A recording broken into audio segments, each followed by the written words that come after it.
आइए, तो आपकी जिज्ञासा हो रही है कि इतनी कथाएं, इतनी भजन पूजने, प्रतिदिन भक्त श्रद्धालु बढ़ते जा रहे हैं, फिर भी मनुष्य जो है दुखी क्यों है? तो देखिए आप, इसका भी कुछ कारण है।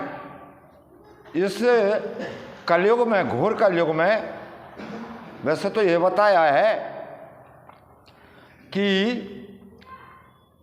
प्रकृति है, जो प्रकृति खराब हो चुकी है, अंदर कुछ और है, बाहर कुछ और है।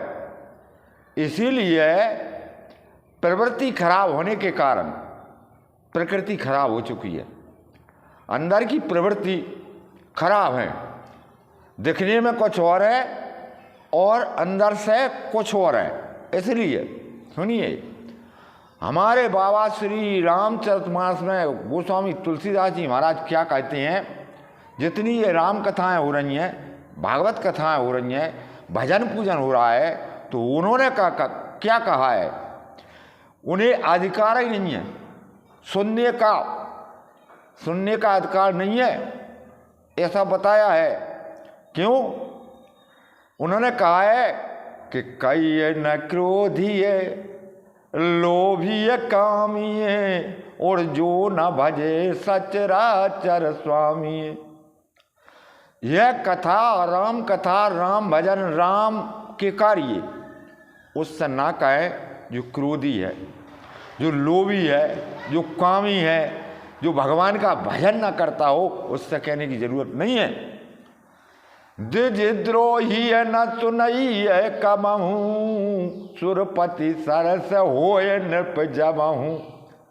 द्विज यानी जो यज्ञोपवीत धारण कर है, जो भगवान का भजन करता हो, जो भगवान की पूजन करता हो, उससे भी द्रोह करता हो, उसे भी कथा सुनाने का अधिकार नहीं है।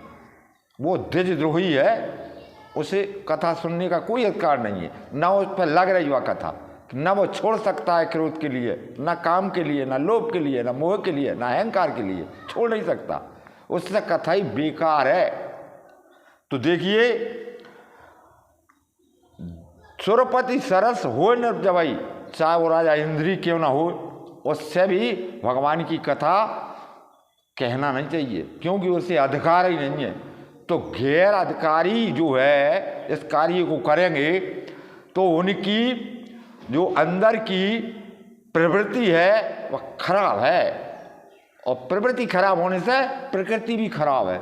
कहीं जल नहीं बरस रहा है, कहीं बरस रहा है तो ज़्यादा बरस रहा है, कहीं बह रहा है, कहीं सूखा पड़ रही है। राम कथा के ते अधिकारी, जिनको सत्संगति अति प्यारी।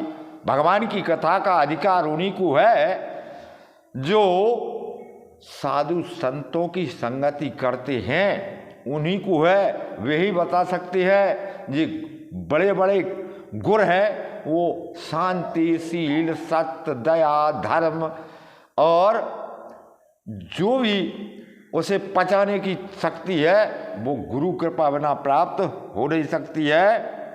गुरुपद प्रीत न नीत रत जेई, और द्विज सेवक अधिकारी तेही। तो देखिए, ये बताया है कि इन बातों को छोड़कर जो मनुष्य, जो प्राणी, ऐसा बताया कि सो कुल धन्यो मां सुन जगत पूज सुपनीत, श्री रघुवीर परायण जय नरोपज विनीत। जिसमें ये दोष नहीं है, दूषण नहीं है, और वो भगवान का भजन करता है, उस कुल के लिए धन्यवाद दिया है। जिस कुल में एक भी व्यक्ति अगर ऐसा हो जाए तो 21 पीढ़ी का उद्धार कर देता है।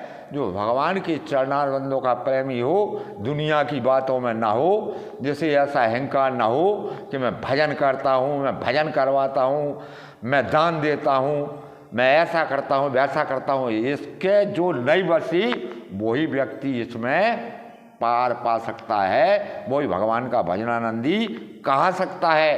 तो आपके प्रश्न का मैंने श्री रामचरितमानस से उत्तर दिया। प्रश्न करने के लिए आपको बहुत बहुत धन्यवाद।